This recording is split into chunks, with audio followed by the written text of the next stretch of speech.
¿Qué le parece si vamos a la palabra de Dios en esta mañana? Abra su Biblia en el libro de Mateo capítulo 5. Hemos comenzado nosotros en este año a hablar acerca del reino de Dios. Eso es el gran tema que nos convoca este año, y durante todo el año vamos a estar hablando diferentes aspectos que tienen que ver con el reino de Dios. Y en las últimas 7 semanas hemos estado hablando acerca de las características de los seguidores o de las personas que quieren ser parte del reino de Dios. Y hemos empezado a estudiar las bienaventuranzas. Y decíamos de que en las bienaventuranzas se fijan las cláusulas de compromiso con Dios. O sea, Dios dice, ok, ¿quieres ser parte de este pueblo? ¿Quieres ser parte del reino de Dios? Bueno, así, esto es lo que yo espero de la gente que quiere ser parte del reino de Dios. Y decíamos que encontramos en estos pasajes cualidades y no requisitos. Y yo hacía esa distinción y es muy importante para mí, por eso quiero enfatizar esto, entre la diferencia entre cualidades y requisitos. Cuando hablamos de requisitos, estamos hablando más como de una lista de requerimientos que nosotros tenemos que llenar y cosas que nosotros tenemos que hacer, subraye la palabra, hacer para ser parte del reino de Dios. Sin embargo, cuando hablamos de cualidades, no estamos hablando de requisitos externos, o sea, de cosas que tú y yo tenemos que hacer. Cuando hablamos de cualidades, hablamos de requisitos que tienen que ver con mi vida interior. Y aquí no estamos hablando de cosas que yo tengo que hacer, sino cosas que yo tengo que ser, si quiero ser parte del reino de Dios. Y esto habla de mi carácter. Esto habla de mis motivos, esto habla de este aspecto interno que yo tengo que desarrollar en mi vida. Por eso hablamos nosotros que en Mateo capítulo 5, versículo 3 en adelante, se enfoca más en cualidades, en aspectos de nuestra vida interior que tienen que ver con el ser y no tanto con el hacer. Así que vamos a orar y vamos a leer este pasaje y vamos a hacer un pequeño review allí, una pequeña, resumen para ir al tema que nos convoca en esta mañana. Señor, te bendecimos, te pido que tú hables a nuestros corazones. Danos oídos para oír, como un discípulo oye, y corazones entendidos para poder recibir tu palabra. Habla a nuestras vidas en el nombre de Jesús. Amén. Mire lo que dice desde el versículo 3 de Mateo capítulo 5. Dice, Dios bendice. En otras versiones dice bienaventurados. Esta palabra habla de felices también, ¿no? Y eso explicamos las primeras semanas. Dicho sea de paso, puede, si usted le interesa este tema, ahí en Spotify está toda la serie. Usted puede escucharlo, por favor, mientras se va a la universidad o al trabajo. Dice, Dios bendice a los que son pobres en espíritu y se dan cuenta de la necesidad que tienen de Él, porque el reino del cielo les pertenece. Y aquí hablamos acerca de los pobres de espíritu, las personas que reconocen su necesidad y dependencia de Dios. Esa es una de las cualidades que vimos la primera semana. Después hablamos acerca de que Dios bendice a los que lloran, ¿cierto? A los que lloran porque serán consolados. Y aquí hablamos de otra cualidad, ¿no? Hablábamos de que las personas y la vida en general plantea dificultades y que está bien llorar, pero somos felices porque los hijos de Dios y los que pertenecen al reino de Dios no lloran sin esperanza, lloramos con esperanza. Sabemos que aunque sea difícil la situación que estamos pasando, sabemos que la tristeza no ha venido a quedarse a nuestras vidas. Amén. Entonces, dice después, Dios bendice a los que son humildes. Dios bendice a los que son humildes. Otra palabra para esto es mansos. Y dice que Dios bendice a los mansos, porque ellos heredarán la tierra. Y la humildad también, una vez más, tiene que ver con cualidades internas que tenemos que desarrollar. Después vimos otra semana que Dios bendice a los que tienen hambre y sed. ¿Cuándo tienen hambre y sed? Yo sé que algunos siempre tienen hambre y tienen sed, pero aquí estamos hablando hambre y sed de justicia, ¿cierto? Por anhelar ver que Dios y la justicia de Dios y las cosas de Dios se establezcan en su entorno. Dice que ellos serán saciados. Después vimos la siguiente semana que Dios bendice a los compasivos. En otras versiones dice a los misericordiosos. ¿Por qué? Porque serán tratados con compasión. Una vez más, estamos hablando de cualidades internas. Después hablamos de que Dios bendice a ¿quiénes? A los que tienen corazón puro, o a los de limpio corazón. porque ellos verán a Dios. ¿Quiere ver a Dios en su vida diaria? Limpie su corazón. Limpie su corazón. Siguiente dijimos, Dios bendice a los que procuran la paz. En otras versiones dice a los pacificadores. Eso vimos la semana pasada.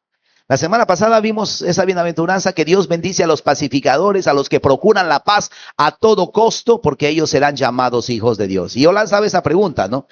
Si a los que buscan la paz y los pacificadores, Dios los ve como hijos, imagínense a los peleones. Ahí como dice el pastor Rodolfo, ¿no? Hijos del diablo. Y Dios está llamándonos a eso. Y yo quisiera enfocarme en esta bienaventuranza, y es la última. Que Dios bendice a quienes, a los que son perseguidos por hacer lo correcto, porque el reino de Dios les pertenece. Dios bendice a los perseguidos. Bienaventurados, dice otras versiones, los perseguidos. La Biblia establece esta verdad, que son felices, son bienaventurados, son dichosos, son bendecidos las personas perseguidas por hacer lo correcto. ¿Cuántos se identifican con eso? ¿Cuántas veces hemos recibido palo, nos han acusado por hacer lo correcto? ¿Alguien aquí hace? ¿Alguna vez en su vida? No me preocupe, por favor. Gracias. De una u otra manera, y especialmente desde que hemos empezado a conocer de Dios. ¿Se ha dado cuenta de eso? Voy a ampliar un poco esa idea. Pero especialmente desde que hemos empezado a conocer de Dios, muchos de nosotros o muchos de ustedes han empezado a ser perseguidos. La Biblia establece que los perseguidos son los que sufren por causa de Cristo. Es verdad que hay muchas personas que son perseguidas, son acusadas, son baneadas, se dice baneadas, son censuradas, ¿sí? Porque están en un mal plan. Pero hay personas que son perseguidos, son acusados, hablan cosas, pero por hacer lo correcto, a causa de Cristo. ¿Sabe? Hacer lo correcto no siempre es fácil. ¿Cuántos sabemos eso? Pero es lo mejor. Hacer lo correcto no siempre será fácil. En el día a día usted siempre va a tener la oportunidad, siempre va a tener en cada cosa que usted hace, y especialmente si usted es una persona que todos los días está haciendo decisiones, tendrá siempre la opción de hacer lo que es correcto y de hacer lo que es incorrecto. Hacer lo que usted sabe que Dios espera y dice que es correcto, y hacer aquello que deshonra a Dios. Y muchas veces las decisiones que tienes que tomar no son tan populares.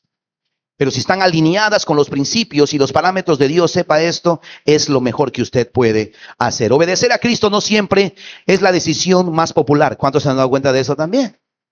¿Cuántos que viven en un ambiente, digamos, en una familia, no levante su mano? Pero si usted es el único creyente en su familia, usted sabe a lo que me refiero. Hacer las cosas, obedecer a Dios, honrar a Dios, no siempre será. Aquellas personas que de pronto tienen un entorno donde el grueso, digamos, de sus amigos o compañeros de trabajo no son creyentes. Y obedecer a Dios le va a costar. Le va a costar que no le inviten a las salidas. Le va a costar de que le saquen del grupo, ¿cierto? Los papuchos, ¿cierto? Promo 92, ¿sí? O sea, le van a sacar de ahí porque usted no está metido, como dicen ahí, en la cochinada. Y usted va a ganarse burlas, va a ser perseguido, va a ser rechazado. Pero déjame decirte lo siguiente. Cuando Jesús dijo y explicó de que vamos a ser perseguidos, Él se refería a lo siguiente. Número uno, vamos a ser aborrecidos.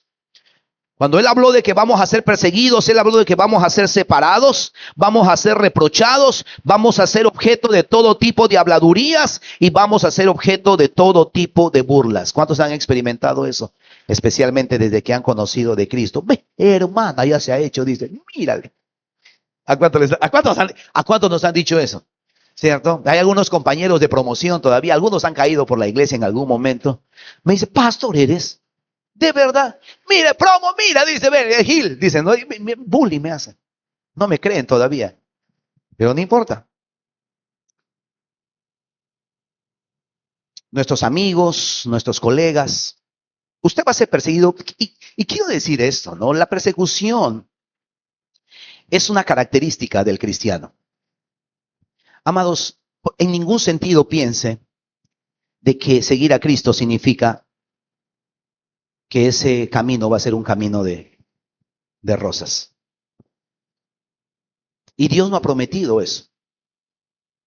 De hecho, juntamente con los caminos de Dios o con la vida eterna, el Señor ha planteado dificultades y persecución. Es la historia de la iglesia en general.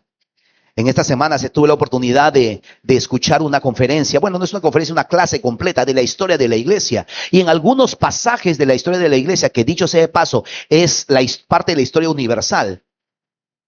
En algunos pasajes, en muchos pasajes, por lo menos los primeros 350 años, es una historia de persecución.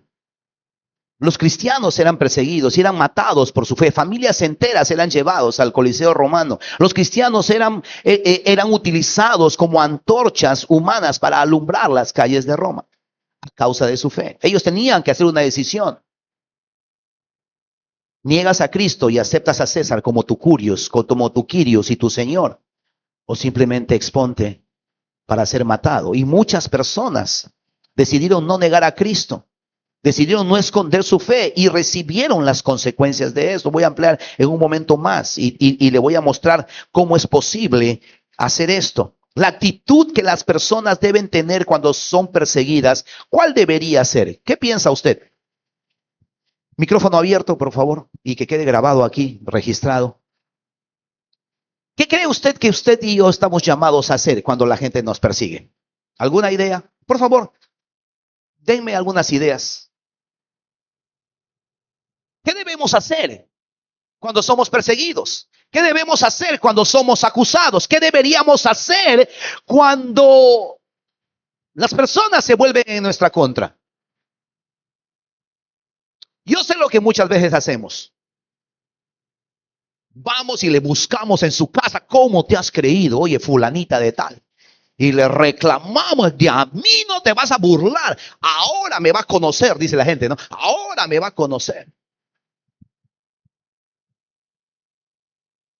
Dejemos que la palabra de Dios, y yo a propósito no leí todos los versículos, pero miren lo que nos llama o nos aconseja Jesús que deberíamos hacer. Versículo 11 de Mateo capítulo 5. Miren lo que dice allí. Dios bendice a ustedes, o Dios los bendice a ustedes cuando la gente les hace burla y los persiguen y mienten acerca de ustedes y toda clase de cosas malas en su contra, porque son mis seguidores. ¿Cuántos se identifican con este pasaje? ¿Cuántos quieren ser bendecidos? ¿Cuántos quieren ser perseguidos? Nadie.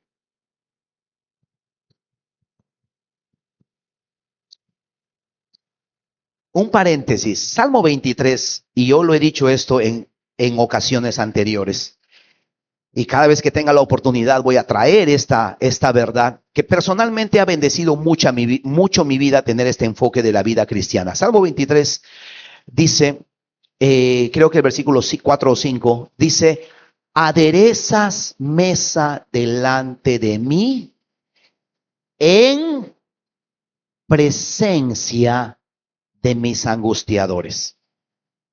Piensa en eso. Aderezas mesa delante. ¿Cuántos quieren una mesa aderezada por el Señor? Banquete. ¿Cuántos queremos eso? Qué rico. Para mí esos son, Señor, todas las bendiciones que yo me pueda imaginar. Ahí están. Qué linda mesa, hermosa mesa. Pero dice, en presencia de mis angustiadores. ¿Sabe qué es la foto que yo tengo? Aquí estoy yo. Aquí está este hermoso banquete. Y del otro lado de la mesa, ¿sabe quiénes están? Tus enemigos. Por alguna razón equivocada, como creyentes hemos pensado y hemos leído mal, comprensión lectora, jalados, porque queremos que Dios nos bendiga, o como decimos aquí algunos loretanos, que el Señor nos bendizque, en ausencia de nuestros enemigos. Queremos que Dios nos bendiga, pero no queremos experimentar problemas ni dificultades. Te tengo noticias. ¿Quieres ser bendecido? La bendición viene en medio de la dificultad. Las bendiciones que Dios trae a tu vida no siempre van a ser fáciles. Y me atrevo, si me empujas un poquitito, me atrevo a decir, no estoy tan seguro que las bendiciones que obtenemos fáciles provengan de Dios. No creo. Y tengo historias para contarle. Y hace poco nos pasó algo. Era demasiado bueno, demasiado fácil esa bendición. Y había pura trampa del diablo detrás de esa bendición. Aderezas mesa en presencia de mí, aderezas mesa delante de mí en presencia. Medite en eso. Regresemos a Mateo capítulo 11. Entonces lo que está diciendo es que Dios bendice a los que son perseguidos. Que Dios bendice cuando te vituperan. Ahí está la bendición. Cuando te persiguen, ahí está la bendición. Cuando digan cosas malas en tu contra y te inventen cosas, inventen chismes y digan cosas terribles de ti por las redes sociales, lo que sea. Ahí está la bendición. O sea, Dios ahí te va a bendecir. Duro, ¿no? Porque yo no quiero que estén diciendo cosas de mí en las redes sociales. Yo sí les quiero responder. Pero el Señor me dice, mire lo que me dice, la actitud que yo debo tener no es responderle por las redes y decirle su vida y hasta de qué se va a morir. ¿Cuál es la actitud que debo tener? Versículo 12. ¿Qué es la actitud que debo tener cuando la gente me persigue? Cuando la gente te persigue, ¿qué debes hacer? Alégrate. Alégrate. Alégrate. Estén contentos. ¿Por qué? Porque les espera, ¿qué dice? Una gran recompensa. Las personas deben regocijarse. Pastor, ¿cómo es esto posible? Hasta aquí ha estado. Por eso es que no me gusta. A la iglesia, eso de ser cristiano es fregado. ¿Cómo es posible alegrarme en medio de la persecución, alegrarme en medio de la prueba? Pues la clave aquí es que es imposible sin la presencia de Dios en nuestras vidas. Es imposible. Ahora entiende por qué usted necesita venir todos los días delante del Señor. Porque esto no lo va a hacer en sus fuerzas. Pero eso es en mi carne, en mi naturaleza humana. Pero déjeme decirle algo. Alegrarme en medio de la persecución es imposible alejado de Dios. ¿Cuántos de nosotros no hemos reaccionado mal frente a una situación difícil? Y especialmente cuando nos atacan y atacan a nuestra familia. ¿Cuántos saben a lo que me refiero? Pero Dios nos llama a alegrarnos. ¿Cómo es posible esto? Lleno de la presencia de Dios, viniendo de Dios delante de Dios todos los días. Pero también, y esto es algo que me impacta y lo escribí aquí para no equivocarme, manteniendo los ojos en la recompensa. Usted tiene que saber esto. Cualquier situación, dificultad, persecución, burla, acusación, es temporal. Es temporal. Para nosotros como creyentes no es el final. Recordábamos algunos mártires de la fe y pensaba en Esteban. ¿Cómo pudo Esteban bendecir y pudo orar y decir mientras lo estaban apedreando, Señor, no les tomes en cuenta este pecado? Pero Esteban dijo, no les tomes en cuenta este pecado. Y dice la palabra que Esteban mirándolos, levantando sus ojos, dice que vio los cielos abiertos. ¿Sabe por qué? ¿Sabe por qué pudo recibir piedras Esteban? Porque su perspectiva no estaba solamente en su dolor, en su sufrimiento en este momento. Su perspectiva estaba, ¿sabe dónde? En las cosas de arriba. Sepa esto, no importa la situación, la adversidad que estás pasando, eso no ha venido a quedarse en tu vida. Eso no ha venido a quedarse en tu vida. Para nosotros no termina. El final no es ese problema. El final no es esa persecución, esa dificultad que estás atravesando. La palabra alégrense tiene que ver con que estemos contentos porque nos espera una gran recompensa, dice la palabra, en el cielo. Tristemente, los cristianos nos quejamos en vez de alegrarnos. Y especialmente cuando sufrimos persecución. Ahora, nosotros hoy últimamente nos quejamos por todo y seamos honestos, nos quejamos a veces por tonterías. Esta semana se fue la luz por 12 horas en España. ¿Vio las noticias? Los españoles quedaron sin luz. ¿Ha visto esos videos? Esos españoles terribles, ¿no? Se volvieron locos. Una mujer salió a gritar a la calle y otra gente no sabía qué hacer. Entraron en pánico, caos. Se fue la luz. ¿Y cuántos aquí se han quedado sin luz alguna vez? Hasta el pastor en media prédica. Oscuro nos hemos quedado. ¿Qué hacemos? Cada rato, dice, tampoco. ¿Qué hacemos? ¿Cuántos nos hemos quedado sin agua? Usted se burla de los españoles, pero aquí ¿cuántos han perdido la paciencia cuando se fue el cable en la casa? Cuando se han quedado sin internet. Bruto, le vieras a ese hermano. Esos ladrones de Robistar. No tengo señal y ya se van a morir. Se van a morir. Felizmente yo tengo Starlink. Esas cosas no me pasan. Pero ¿cuántos se han quejado? Y nos quejamos de todo. Nos quejamos de todo. Mandaste a comprar pan a tu hijo, te trajo pan guardado, duro del día de ayer. Anda, devuelve ese pan. Y nos quejamos de todo. Y aquí es donde yo siempre digo, hermano, sepa esto. La queja es el idioma del infierno. No se queje. Dile a su costado, deja de quejarte. Por favor, deja de quejarte.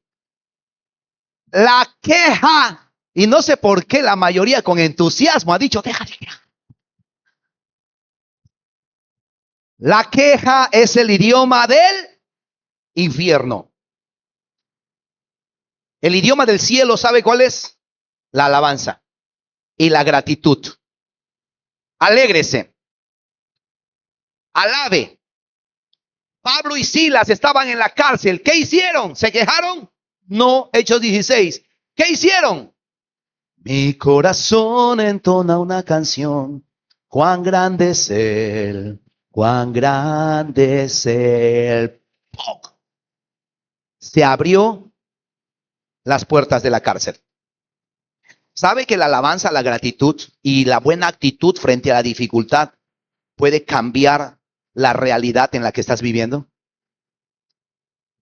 Alégrate en medio de la dificultad, no te quejes. La vida de fe y el cristianismo tiene un sello. ¿Y sabe cuál es el sello? Es el sufrimiento. Mire el libro de los Hechos y como les decía, los cristianos a través de la historia bíblica y moderna han sufrido persecución a causa de su fe en Jesucristo. Dicho sea de paso, si usted googlea o va al YouTube y ponga la iglesia perseguida 2025, y usted allí va a tener noticias de lo que está pasando hoy en día en Nigeria, lo que está pasando hoy en día en Siria. Familias enteras, cristianos están siendo perseguidos, iglesias están siendo quemadas. Cuando nosotros decimos que somos bendecidos, que podemos reunirnos libremente y tenemos la bendición de verdad es una bendición. Muchas familias están siendo sacadas, arrastradas de sus hogares a causa de su fe, solamente por ser cristianos. Y nadie está hablando de eso. Pero la persecución no es algo que quedó allí atrapado en los primeros 300 años de la vida de la iglesia. La persecución es algo que siempre se ha dado y hoy en día está presente, solamente que no somos conscientes. Pero a pesar de eso, esos cristianos, a pesar de que sus familias, sus hijos están siendo masacrados, ellos siguen manteniendo su actitud positiva frente a la vida, pero sobre todo su fe intacta en Jesucristo. Los creyentes somos advertidos anticipadamente de que vamos a sufrir. Y si usted me pregunta, pastor, ¿por qué es que yo tengo que sufrir? Te quiero dar 4 razones y quiero ir terminando. ¿Por qué es que nosotros vamos a sufrir? Porque la Biblia dice que nosotros no somos de este mundo. Porque tú y yo hemos sido llamados a salir del mundo. Estamos en el mundo, pero no somos del mundo. Estamos separados del comportamiento del mundo. Por eso el mundo reacciona contra ti. Porque no estás en el mismo plan que todo el mundo. Y por supuesto que la gente va a reaccionar. No hables, no digas, no les invites, no.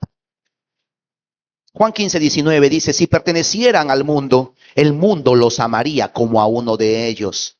Pero si ustedes ya no forman no forman parte del mundo, pero ustedes ya no forman parte del mundo, yo los elegí para que salieran del mundo, por eso el mundo les odia. ¿No se ha dado cuenta de que usted se convirtió a Cristo y automáticamente sus patas, sus amigos, sus chocheras, sus causas, sus adú, su promoción, sin mayor explicación les han volteado la cara?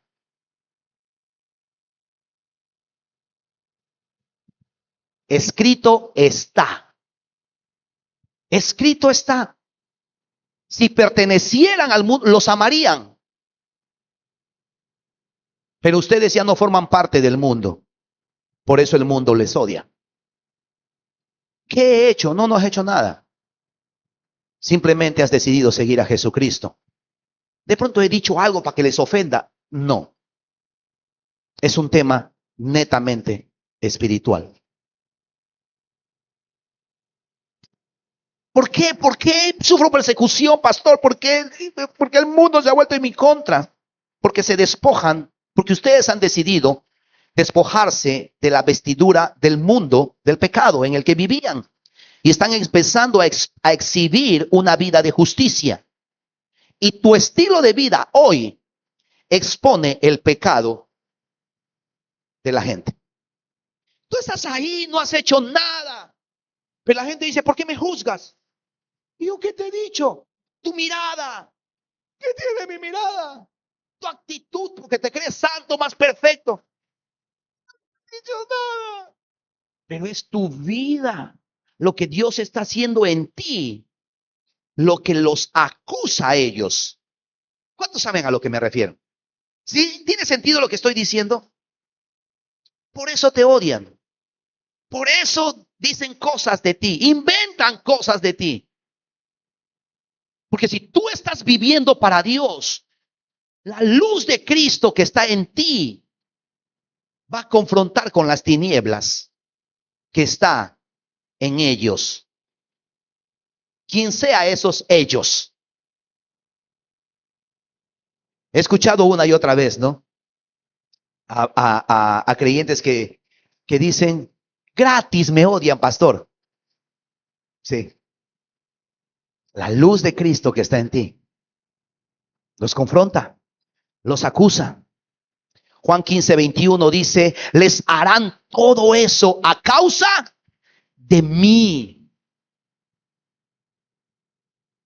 Porque han rechazado, o sea, las personas han rechazado a aquel que me envió, dice Jesús. 24. Juan 15:24. Si yo no hubiera hecho entre ellos estas señales tan milagrosas que nadie más podría hacer, no serían culpables. Pero la verdad es que vieron todo lo que hice y aún así nos siguen odiando a mí y al Padre. Pastor, ¿por qué nos persiguen? Porque el mundo no conoce a Dios. Porque las personas no conocen a Dios.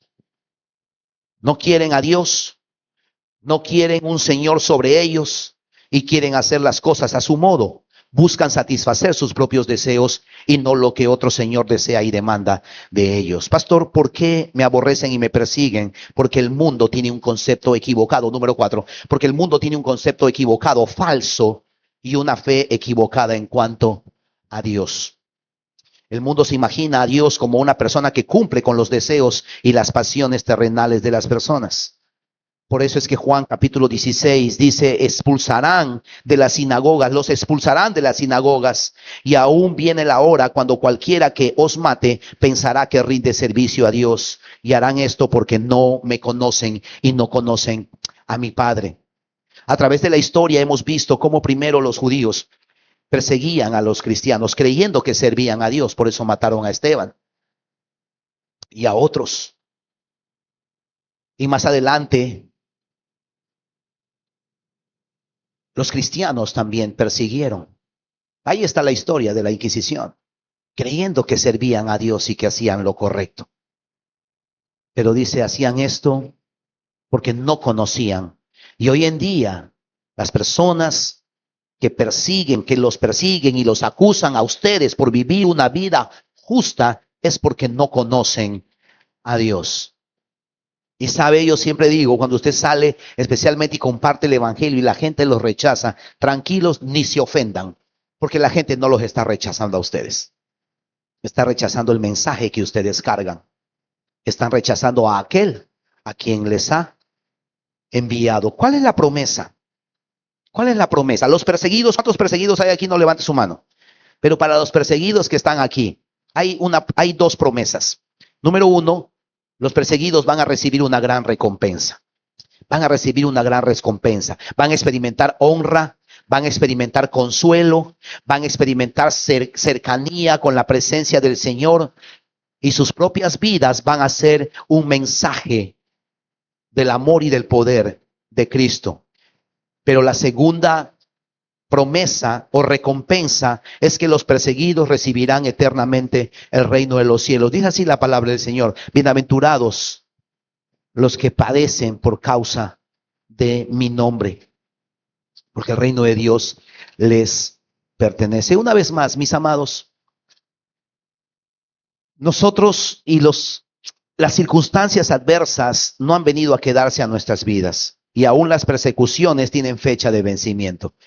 Y aun cuando aquí en este mundo las cosas no se solucionan, tú y yo sabemos para dónde vamos. Yo siempre le digo a la gente: levante un poco más su mirada. Mira el cielo. Y esa es la confianza con la cual nosotros vivimos. Oramos para que ciertas circunstancias y situaciones en nuestras vidas cambien, pero sabemos algo: si esas situaciones no cambian, de todas maneras, las persecuciones y tribulaciones tienen fecha de vencimiento, porque sabemos nosotros para dónde vamos. Y si el Señor no resuelve ciertos asuntos aquí en la tierra, sabemos que allá en la eternidad serán resueltas. Seremos consolados y por fin, como dice la palabra, todo habrá acabado. ¿Estamos allí? Yo quiero animarte con esto. Quiero animarte que en medio de la dificultad y de las circunstancias difíciles que estés pasando, alégrate, alégrate, porque hay recompensa en el cielo para ti. Amén. ¿Oramos? ¿Cuántos se animan con eso? ¿Están animados? Ok, vamos a orar, vamos a ponernos de pie y vamos a orar. Dile a la persona que está a tu lado: alégrate en medio de tu persecución, alégrate en medio de tu dificultad. Oremos por fortaleza, oremos que el Señor nos fortalezca. Si estás pasando o estamos pasando por dificultades, que el Señor nos fortalezca, que el Señor nos sostenga, que el Señor nos ayude a ver propósito aún en medio de la dificultad. Y Señor, yo te doy gracias que tú eres el Dios de toda consolación y nos consuelas para que nosotros también podamos consolar a otras personas cuando pasan por dificultades. Te pido que cualquier situación, adversidad, dificultad que mis hermanos estén atravesando, oro que tú tomes el control, Señor, de las cosas. Toma el control. Fortalécelos en medio de las dificultades. Fortalécelos en medio de las pruebas.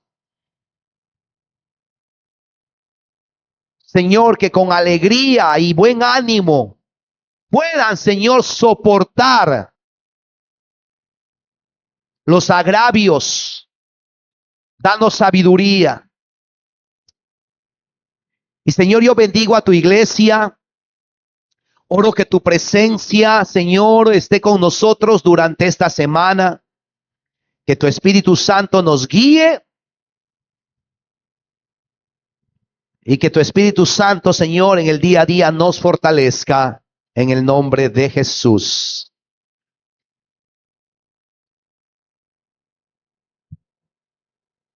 Amén.